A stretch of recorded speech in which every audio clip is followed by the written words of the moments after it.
My name is Emma Caldwell. I'm 32.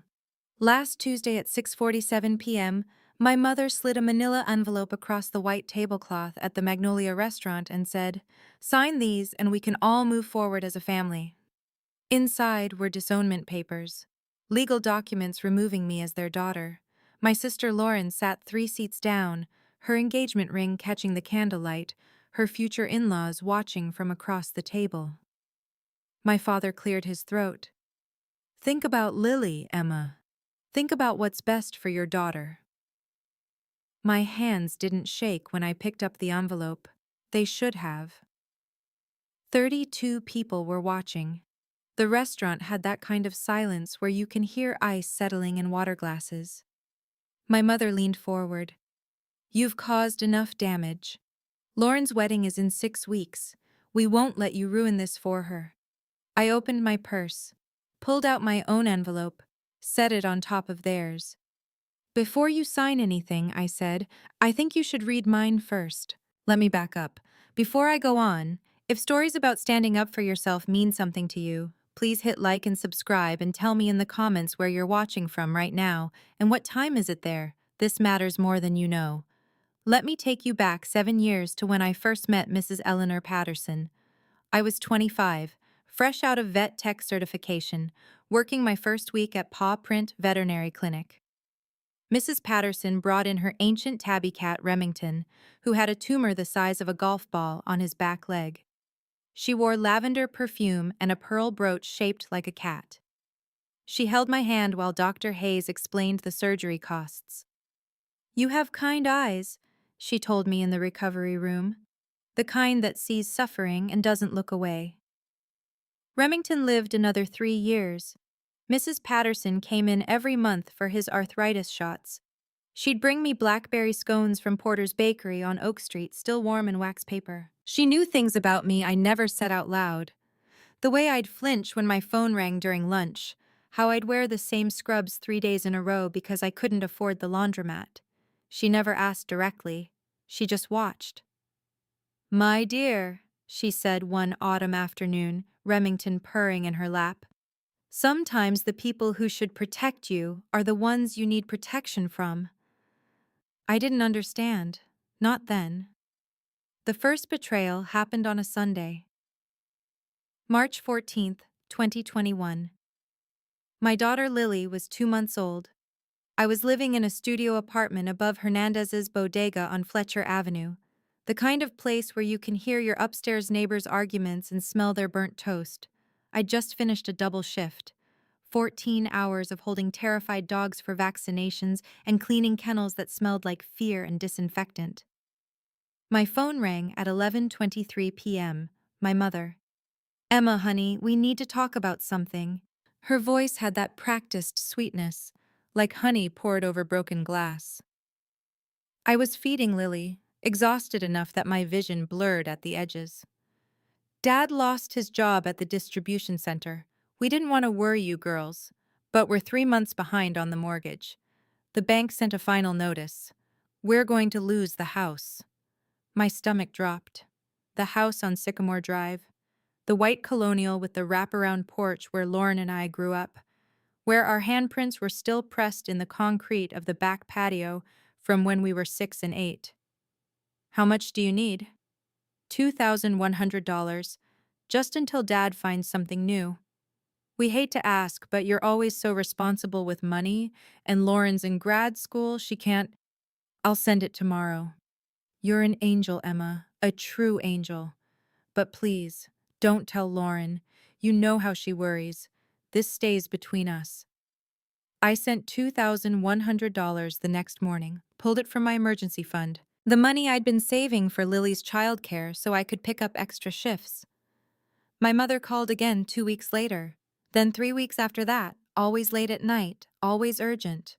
The water heater died. Dad's truck needed a new transmission.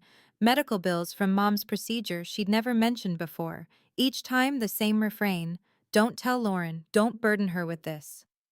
Over 3 years, I sent $46,800. I know the exact number because I kept every bank transfer confirmation in a shoebox under my bed. I know because I counted them at 2 a.m. when Lily had croup, and I was trying to figure out how to pay for her nebulizer treatments.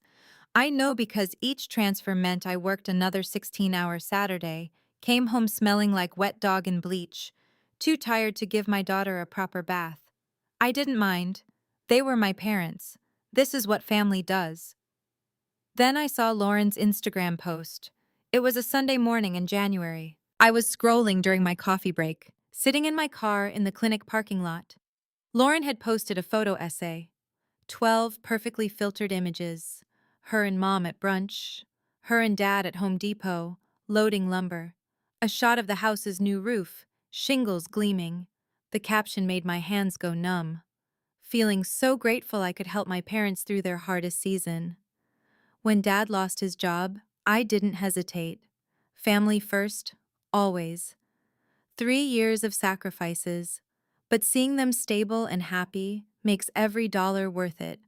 Mom and Dad, you raised me to show up when it matters. I hope I made you proud.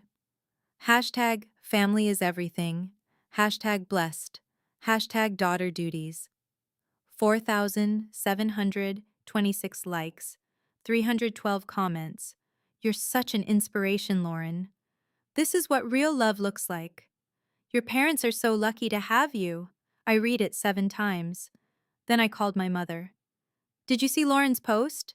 Oh, sweetheart, yes, isn't it beautiful? She has such a way with words.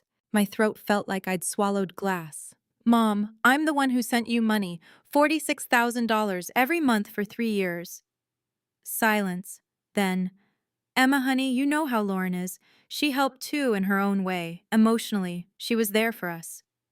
She didn't send a single dollar. I have the bank records. Well, my mother's voice shifted, cooling. Money isn't the only way to support family. Lauren took us to appointments. She called every day. You were always so busy with work and the baby. We didn't want to bother you with the emotional labor. You asked me for money 53 times. Are you really going to keep score, Emma? That's not very mature. We're grateful for everything you did, but honestly, this jealousy isn't attractive. Lauren's trying to plan her wedding. Can't you let her have this moment? She hung up. I sat in my car for 20 minutes. The heater wasn't working. My breath fogged the windshield. A golden retriever named Biscuit had an appointment at 2 p.m. I had to pull myself together. I didn't confront Lauren. I didn't comment on her post. I told myself it was a misunderstanding, that my parents would correct the record. They didn't. 3 days later, my Aunt Diane called. I saw Lauren's post about helping your parents.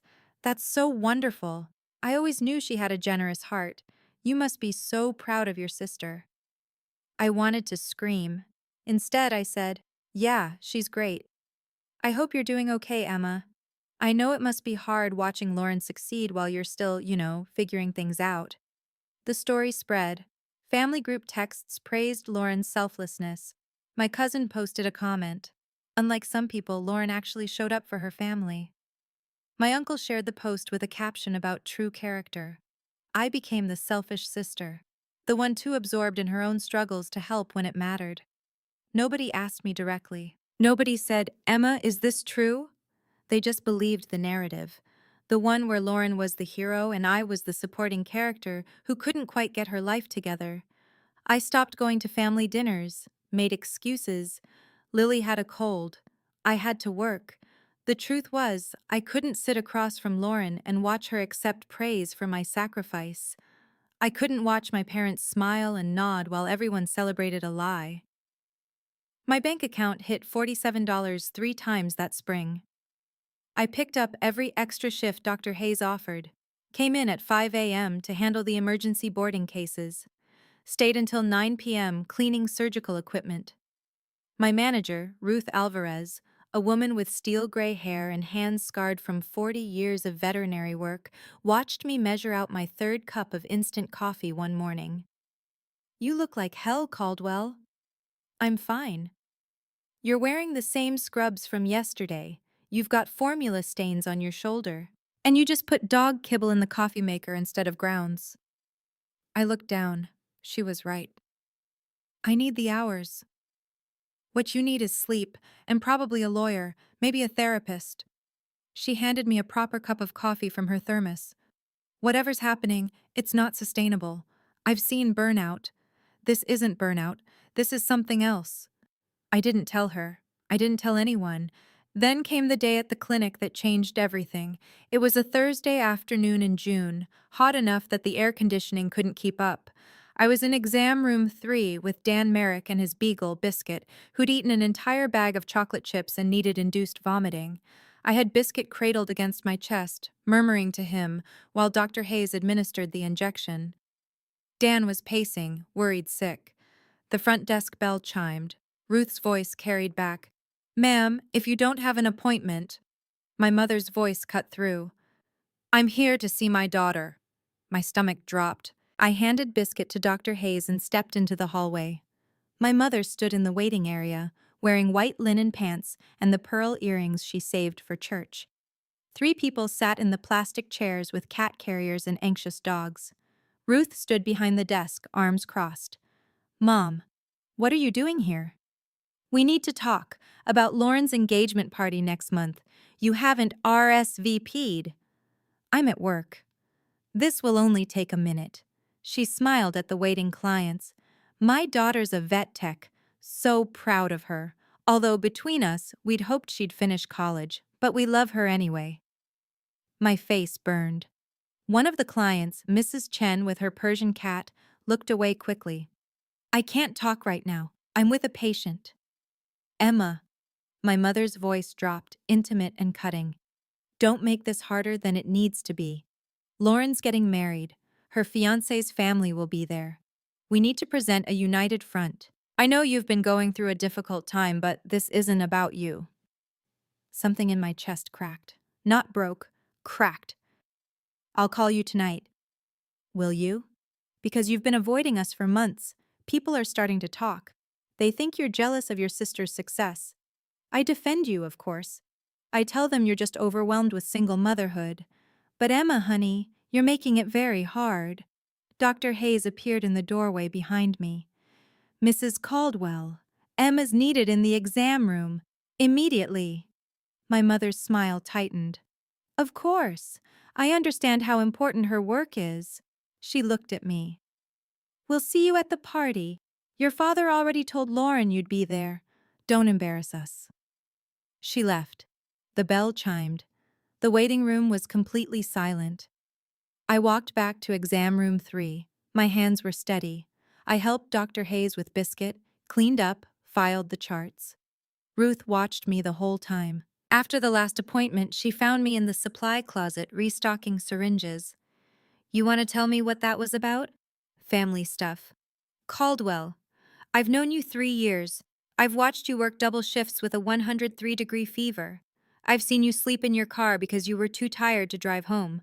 I've never seen you look like you did out there." "Like what?" "Like you'd finally had enough." I opened the next box of syringes. "My parents asked me for money, a lot of money, over 3 years. My sister took credit for it on Instagram. Now everyone thinks I'm the bad daughter who didn't help." Ruth was quiet for a long moment. "How much money?" $46,800. She whistled low. "And you have proof? Every bank transfer." "Then why haven't you said anything?" "Because they're my family. Because my daughter needs her grandparents. Because if I make waves, I'm the villain." Ruth took the box of syringes from my hands, set it down, made me look at her. "You know what I learned in 40 years of this job? Sometimes the people who should take care of you are the ones who hurt you most. And sometimes the kindest thing you can do is stop letting them." I went home that night to my apartment above the bodega. Lily was asleep in her crib, watched over by Mrs. Garcia from 3C, who babysat for $20 and leftover takeout.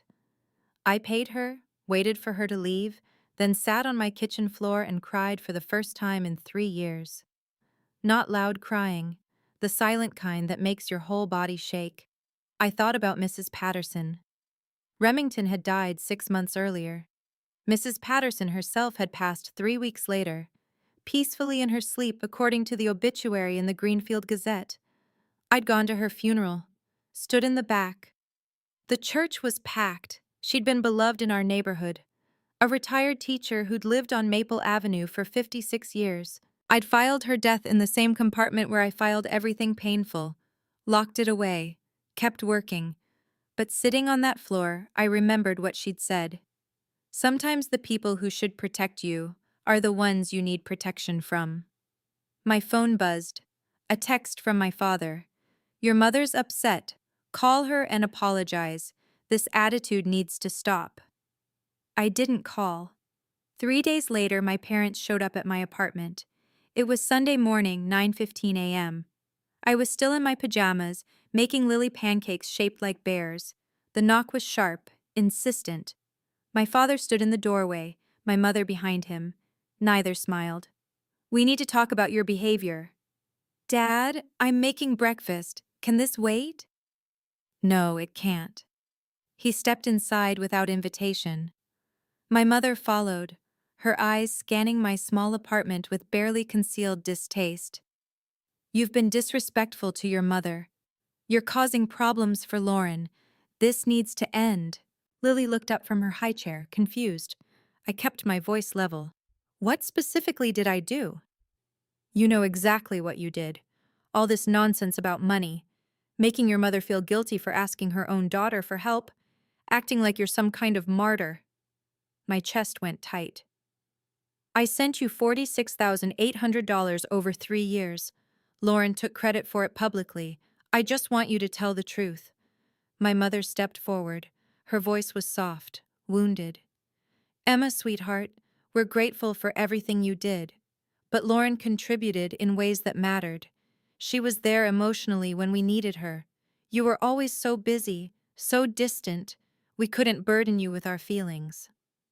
I worked 16-hour days to send you that money. And we appreciate it. But you can't buy love, honey. You can't buy family connection. That's what Lauren gave us. What you gave us was money. There's a difference. The room tilted. I gripped the counter. My father crossed his arms. Here's what's going to happen. You're going to come to Lauren's engagement party. You're going to smile and be supportive. You're going to stop this jealous behavior. And you're going to keep these money complaints to yourself. Lauren's fiancé comes from a very prominent family. We won't let you ruin this for her. And if I don't? They exchanged a look. My mother's expression shifted to something I'd never seen before. Cold, calculated. Then we'll have to reconsider your relationship with this family. Lauren's building a beautiful life. We won't let you poison it with your resentment. They left. Took the pancakes with them. My mother said they looked burnt, though they weren't. Lily cried. I stood in my kitchen watching their car pull away from the curb and felt something inside me die. Or maybe it was something being born. I went to work the next morning and found a certified letter in my employee mailbox. From Patterson and Associates, attorneys at law. Return address on Hawthorne Street. My hands shook as I opened it. Dear Ms. Caldwell, I am writing regarding the estate of Mrs. Eleanor Patterson, deceased. Mrs. Patterson included specific instructions that you be contacted upon her passing. Please call my office at your earliest convenience to schedule an appointment. This matter requires your immediate attention. Sincerely, James Patterson, Esquire. I called during my lunch break. The receptionist scheduled me for that Wednesday at 4 p.m. Should I bring anything? Just yourself, dear. Mr. Patterson will explain everything. I told Ruth I needed to leave early. She looked at the letter, then at me, and said, Go, I'll cover your shift. The office was in a renovated Victorian house painted dove gray. Inside, it smelled like old books and lemon polish. James Patterson was in his 70s, with white hair and Mrs. Patterson's same sharp, kind eyes. Her grandson, I realized. He stood when I entered, shook my hand, gestured to a leather chair. Miss Caldwell, thank you for coming. My grandmother spoke of you often. My throat went tight. She was a wonderful person. She was. She was also a very observant person, particularly when it came to people she cared about. He opened a manila folder. 3 years ago, my grandmother came to me with a request. She asked me to watch you, not invasively but carefully, She believed you were in a difficult situation with your family. I couldn't speak. She documented everything she witnessed, conversations with other neighbors, your work schedule at the clinic, your parents' behavior, the Instagram post from your sister. She also hired a private investigator to verify certain financial transactions. He slid a document across the desk. Bank statements. My bank statements. Transfers from my account to my parents' account. Every single one. Highlighted. Dated. How did she... My grandmother was a retired teacher who spent 30 years working with troubled families. She recognized the signs. She also recognized that you weren't in a position to fight back alone. He paused. She left you something. Several things, actually. But she made me promise to wait until the right time. Until you were ready. Ready for what? To stop protecting people who never protected you. He handed me an envelope, heavy cream paper, my name written in Mrs. Patterson's distinctive handwriting. Read this, then we'll talk about next steps. I opened it with shaking hands. My dearest Emma, if you're reading this, then I'm gone, and your family is already doing what I knew they would. They're pushing you out while keeping you close enough to use. I'm so sorry, dear girl. I tried to intervene while I was alive, but some lessons we must learn alone. Do you remember the day Remington had his surgery? You held my hand in the recovery room and told me, sometimes the hardest part of healing is trusting that the pain will end. I never forgot that. You were 25 years old and already carrying weight you shouldn't have to carry. I've left you documentation that proves exactly what you've given your family and what they've taken from you. The bank statements are irrefutable. I also have sworn statements from 3 neighbors who witnessed your parents bragging about their successful daughter Lauren while you were working double shifts to support them. Inside the safe deposit box at First National Bank, key enclosed. Original bank transfer records with your signature and account details, screenshots of Lauren's Instagram post and all 312 comments. Witness statements from Mrs. Garcia, Mr. Chen and Pastor Williams. Recordings of conversations legally obtained of your parents coaching Lauren on what to say publicly. A cashier's check for $15,000 from my estate to help you start fresh. Don't show these to anyone yet. Wait for the moment when they push too hard. When they demand too much. They will, Emma. People like this always do. When that moment comes, James will know what to do. You are not the daughter who wasn't good enough. You are the daughter who was too good for them to appreciate. There's a difference, and it matters. With all my love, your friend P.S. I left my pearl brooch, the cat-shaped one, for Lily. Tell her it's from the lady who saw how special her mama is. I read it 3 times. Tears dripped onto the paper, smudging the ink. James Patterson waited patiently. Finally, I looked up. She did all this for me? She did. And she made me promise to help you when the time came. He leaned forward. Emma, I've been practicing law for 45 years. I've seen every kind of family dysfunction. What your parents are doing, financial exploitation combined with reputation destruction, it's insidious, and it only gets worse. They're planning to cut me out. They basically said so. Then let them try. Because when they do, we'll be ready. I went home that night and opened the safe deposit box. Everything Mrs. Patterson promised was there. The bank statements were meticulous. The witness statements were detailed. Mrs. Garcia had written 3 pages about watching me leave for work at 5 a.m., coming home at midnight, always exhausted, always broke, always sending money home to help the family. The recording was the worst. My mother's voice, clear and cold. Lauren, when you post about this, use the word sacrifice. People love that. Make it personal. Emma's too proud to say anything, and even if she does, who's going to believe her? She's barely keeping her head above water. You're in graduate school, about to marry a doctor. Of course, you're the one who helped us. I listened to it twice. Then I put everything back in the envelope and waited. The invitation to Lauren's engagement party arrived on cream cardstock with gold embossing, the Magnolia Restaurant, Saturday, September 10th, 6:30 p.m. Family and close friends to celebrate Lauren Caldwell and Dr. Marcus Webb. I RSVP'd yes. Ruth noticed the change in me. You're different. How so? Calmer. Like you made a decision. I did. Good decision or nuclear decision? I smiled. Both. The night of the party, I dressed carefully, simple black dress, pearl earrings, the ones Mrs. Patterson had left me in a separate small bequest. I left Lily with Mrs. Garcia, who hugged me hard and whispered, "Give them hell, mija."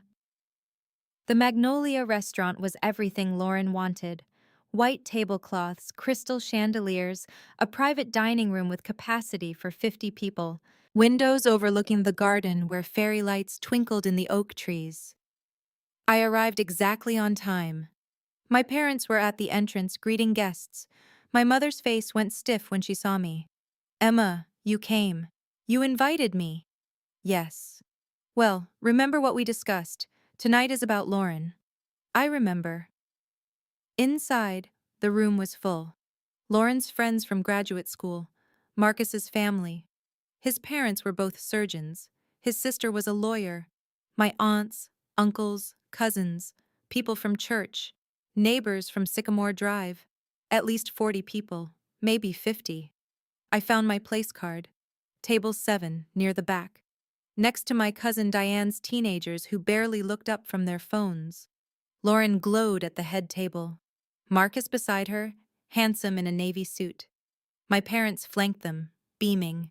The perfect family. Dinner was served. Caesar salads, filet mignon, roasted vegetables. My mother stood to give a toast. Tonight we celebrate love, we celebrate family. We celebrate our beautiful daughter Lauren, who has always made us so proud. She paused, her eyes sweeping the room. Lauren has been our rock these past few years. When Richard lost his job, when we faced our darkest days, Lauren never hesitated. She supported us in every way, financial, emotional, spiritual. She is the kind of daughter every parent dreams of having. Applause. Lauren dabbed at her eyes. Marcus squeezed her hand. My mother continued. We are so grateful that Marcus's family is joining ours. We may not have much to offer materially, but we have love. We have integrity. We have the knowledge that we raised our daughter right. More applause. She sat down. My father patted her hand. The salad plates were cleared. The entrees arrived. That's when my mother stood again, walked to my table, bent down beside my chair. Emma, honey, can you come with me for a moment? Just a quick family matter. Every instinct screamed, no. But I stood, followed her out to the hallway near the restrooms. My father and Lauren were waiting. My father held a manila envelope. We've decided it's time to make some things official. His voice was formal, legal. Your behavior over the past months has made it clear that you're not interested in being part of this family. The jealousy, the accusations, the disrespect. It's toxic, and we won't allow it to continue. He opened the envelope, pulled out documents. These are disownment papers, legal documents that sever your parental relationship with us. You'll no longer be considered our daughter in any legal capacity. No inheritance rights, no family obligations, no claims to the family name. My mother touched his arm. Richard, let me. She turned to me, her voice gentle, pitying. Emma, sweetheart, we're doing this for you too. You've been so angry, so bitter. Maybe this will help you move on. Build your own life without resenting ours. We'll always wish you well, but this relationship isn't healthy anymore. Lauren stepped forward. Emma, I know you're upset that I got credit for helping Mom and Dad, but honestly, I did help. Maybe not financially, I'm a student, I couldn't, but emotionally. That matters just as much. You just can't seem to accept that. They all watched me, waiting for tears, for begging, for me to break. I looked at my father. You want me to sign these here? Now? It's better this way, clean. Then we can all go back and enjoy the party without this tension. I looked at my mother. And if I don't sign? Her expression hardened. Then we'll make things very difficult for you. Your daughter Lily. We'll petition for custody. We'll tell the courts you're unstable, that you've been making wild accusations, that you're an unfit mother. We have resources now. Marcus's family has connections. Think very carefully, Emma. Think about what's best for Lily. The hallway was empty, just the four of us. My family. I took the envelope, looked at the documents, legal letterhead, official seals, then I reached into my purse, pulled out my own envelope. Before I sign anything, I said, my voice steady, I think you should read mine first. My father's face went confused. What is this? Open it. He did. My mother peered over his shoulder. I watched their faces change as they read, confusion, then recognition, then fear. Lauren grabbed the papers. What is this? Bank statements. Every transfer I made to them over 3 years, $46,800 total, all documented, dated, with both my signature and their account numbers. My mother's face went white. Emma, this is private. There's more in there. Witness statements from our neighbors about how you told everyone Lauren was supporting you. Screenshots of Lauren's Instagram post with all the comments praising her for sacrificing for family. And my personal favorite, an audio recording of you coaching Lauren on what to say publicly while making sure I stayed quiet. My father's hand shook. You recorded us? Mrs. Patterson did, legally, on her own property while you were talking loudly in her driveway. I met his eyes. Turns out our neighbors were paying attention. They saw me working 16-hour days. They saw my car break down twice while I was sending you money for Dad's broken truck. Mrs. Garcia saw me skipping meals so Lily could eat while you posted pictures of your girls' trip to Napa Valley. Lauren's face crumpled. This is insane. You're making this sound like some conspiracy. I'm making it sound like what it is. 3 years of financial exploitation and credit theft. My mother found her voice, pitched it to wounded. Emma, we're your parents. We needed help. You offered. We didn't force you. You asked 53 times. You told me not to tell Lauren. You said it was temporary. You said Dad was looking for work. But Dad wasn't unemployed, was he? He retired early and didn't want to touch your retirement funds. So you used me instead.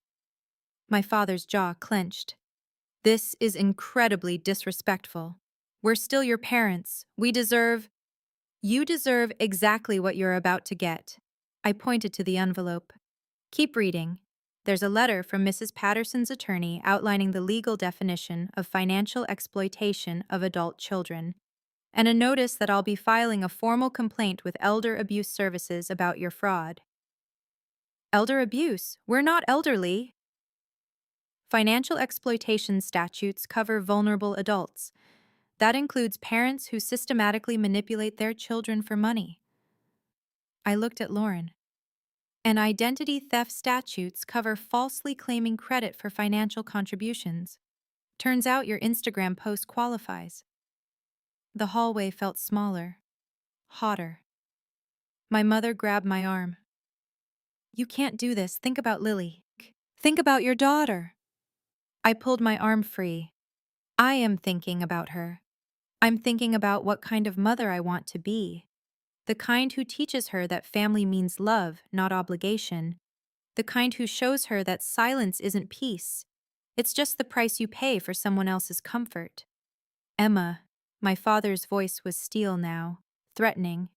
If you go back in there and make a scene, if you show anyone these documents, we will destroy you. We'll tell everyone you're mentally unstable, that you're an unfit mother. We'll make sure Lily gets taken away. No, you won't. I held up my phone. Because I've been recording this conversation. Every word, including your threat to take my daughter.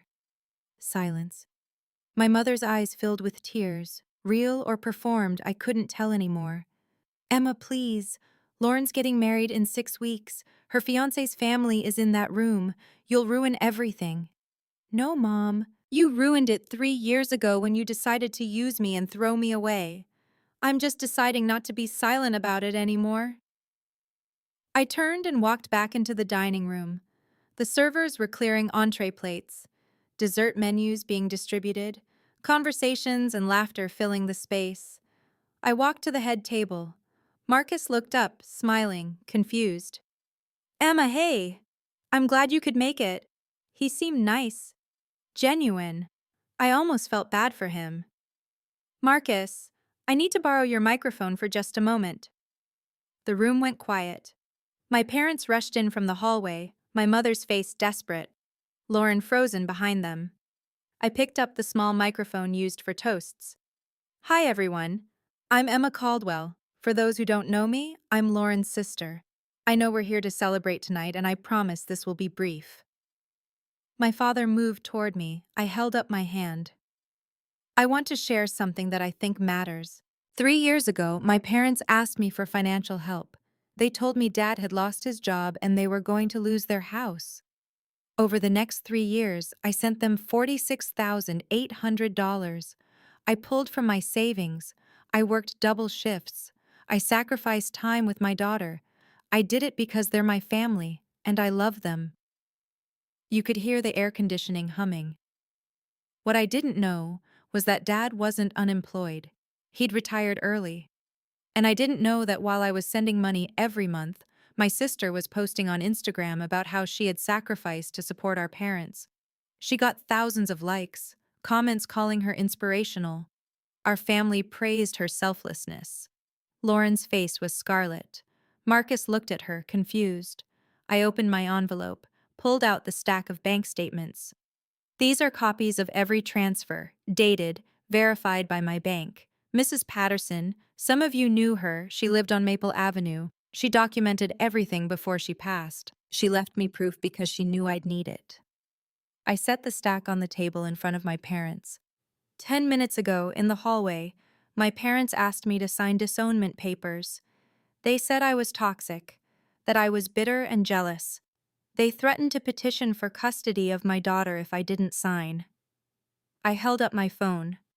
I recorded that conversation, including my father threatening to destroy my reputation and take my child. My mother's champagne glass slipped from her hand. Crystal shattered on the hardwood floor. I'm not sharing this for revenge. I'm sharing it because silence is how this kind of thing continues, because when good people stay quiet, cruel people win. I looked around the room, at my aunts and uncles, at the neighbors, at Marcus's family who looked utterly horrified. My parents exploited me financially for 3 years, allowed my sister to take public credit, and then tried to legally disown me when I finally spoke up. That's the truth. Make of it what you will. I set down the microphone, walked back to my table, picked up my purse. Ruth had driven me. She was waiting outside like we'd planned. I walked out through the garden, past the fairy lights, past the murmurs that were already starting. I didn't look back. The next morning, my phone exploded. 43 missed calls, 72 text messages. My father, you've destroyed this family. My mother, how could you be so cruel? Lauren, you ruined my engagement party. I'll never forgive you. I blocked all 3 numbers, but other texts came too. My Aunt Diane, I had no idea. I'm so sorry. My cousin, you were so brave. Mrs. Garcia, I'm proud of you, mija. And Marcus, Lauren and I are taking some time apart. I think we both need to process what happened. For what it's worth, I'm sorry you went through that. 3 days later, James Patterson called. Emma, I've had 7 calls this morning. 5 from neighbors who want to give additional witness statements, 2 from local journalists, and 1 very angry call from your father's attorney threatening a defamation suit. Can they sue me? For telling the truth with documentation? No. In fact, I'd say we have grounds for a countersuit for attempted extortion and emotional distress. But that's your choice. I thought about it. About Lily. About the kind of life I wanted to build. I don't want to sue them. I just want them to leave me alone. Then I'll make that very clear to their attorney. No contact, no custody claims. In exchange, you won't pursue charges for financial exploitation or press any further. That works. Emma, my grandmother would be very proud of you. 6 months passed. I moved to a better apartment on Riverside Drive, 2 bedrooms, a balcony overlooking the water. Mrs. Garcia helped me move, brought arroz con pollo and flan to christen the kitchen. I got a raise at the clinic. Ruth made me senior vet tech and put me in charge of training new hires. I started taking night classes online, business management. Maybe someday I'd open my own clinic. Lily started preschool at Rainbow Academy. She loved it. Her teacher said she was kind to the other children, always helped clean up, loved the class rabbit named Pepper. She's empathetic, the teacher told me. She notices when other kids are sad. That's a rare quality. I thought about Mrs. Patterson, about how she'd noticed me. I kept her pearl brooch in a small velvet box on my dresser. Sometimes I'd open it just to look. Remember, Lauren and Marcus's engagement ended 3 weeks after the party. I heard it through my cousin. Marcus couldn't reconcile what he'd learned that night. The lies, the manipulation. Lauren blamed me, of course. Posted cryptic Instagram stories about toxic family members and betrayal. The comments were different this time. People asking questions, pointing out inconsistencies. The narrative had shifted. My parents sold the house on Sycamore Drive, moved to a retirement community in Arizona. We haven't spoken. I don't know if we ever will. Some relationships can't be repaired, some shouldn't be. But I sleep now. Really sleep. I don't jolt awake at 3 a.m., mentally calculating my bank balance. I don't flinch when my phone rings. I don't feel my stomach drop when I see a family gathering invitation. Last week I took Lily to the park. We fed the ducks. She found a perfect skipping stone and handed it to me. This is for you, Mama. Because you're the best. Why am I the best? Because you work really hard, and you're always nice to the animals, and you make me pancakes that look like bears. I held that stone in my pocket all day, still have it. It sits on my desk next to Mrs. Patterson's photo. If you're watching this and you've ever had to walk away from someone you love to protect yourself, type "I walked away" in the comments. Or if you chose to stay and fight for your boundaries, type "I stayed and fought." Both are brave, both are valid.